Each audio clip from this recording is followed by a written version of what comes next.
Shophetim, Judges chapter 19.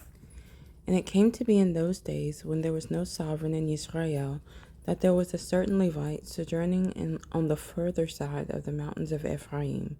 And he took for himself a concubine from Bethlehem in Yehudah. And his concubine committed whoring against him, and went away from him to her father's house at Bethlehem in Yehudah, and was there for 4 new moons of days. And her husband arose and went after her, to speak to her heart, and bring her back, having his servant and a couple of donkeys with him.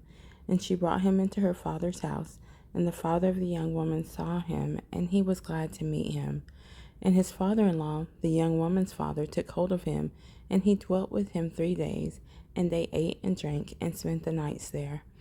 And it came to be on the 4th day that they arose early in the morning, and he prepared to leave. But the young woman's father said to his son-in-law, "Refresh your heart with a piece of bread, and afterward go your way." So they sat down, and the 2 of them ate and drank together. And the young woman's father said to the man, "Please, agree to stay all night, and let your heart be glad." And when the man arose to go, his father-in-law urged him, so he spent the night there again. And he rose early in the morning on the 5th day to go. But the young woman's father said, "Please, refresh your heart." So they delayed until afternoon, and both of them ate. And the man arose to go, he and his concubine and his servant. But his father-in-law, the young woman's father, said to him, "See, the day is now drawing toward evening. Please spend the night. See, the day is coming to an end. Stay here and let your heart be glad, and you shall rise early tomorrow for your journey, and you shall go to your tent." But the man would not stay that night, and he arose and left, and came to a place opposite Jebus, that is, Jerusalem. And with him were the 2 saddled donkeys, and his concubine with them. They were near Jebus, and the day was far spent. And the servant said to his master, "Come, please, and let us turn aside into the city of the Jebusites, and spend the night in it." And his master said to him, "Let us not turn aside here into a city of foreigners who are not of the children of Israel, but we shall pass over to Gibeah." And he said to his servant, "Come, let us draw near to one of these places, and spend the night in Gibeah or in Ramah." And they passed over and went their way, and the sun went down on them near Gibeah, which belongs to Benjamin. And they turned off there to go in to spend the night in Gibeah. So he went in, and he sat down in the open square of the city, for no one would take them into his house to spend the night. But see, an old man came in from his work in the field at evening, who also was from the mountains of Ephraim, and he was sojourning in Gibeah, whereas the men of the place were Benjamites. And when he lifted his eyes, he saw the traveler in the open square of the city. And the old man said, "Where are you going, and where do you come from?" And he said to him, "We are passing over from Bethlehem in Yehudah, on the other side of the mountains of Ephraim. I am from there, and I went to Bethlehem in Yehudah, and I am going to the house of Yah, but there is no one taking me into his house.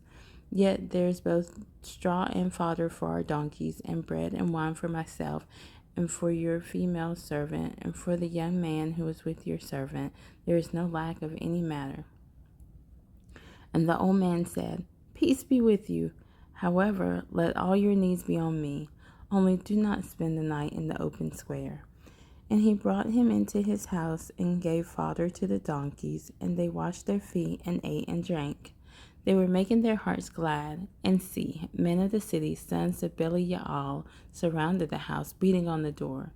And they spoke to the master of the house, the old man, saying, "Bring out the man who came to your house, so that we may know him."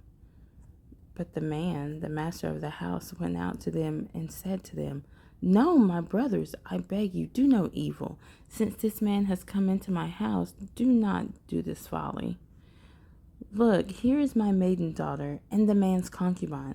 Let me bring them out now and humble them, and do with them what is good in your eyes. But do not do such a foolish matter to this man." But the men would not listen to him. So the man took hold of his concubine and brought her out to them. And they knew her, and rolled themselves on her all night until morning, and let her go when the day began to break. And as morning appeared, the woman came back and fell down at the door of the man's house, where her master was, till it was light. And her master rose up in the morning and opened the doors of the house, and went out to go his way, and saw his concubine fallen at the door of the house, with her hands on the threshold. And he said to her, Rise up and let us go. But there was no answer.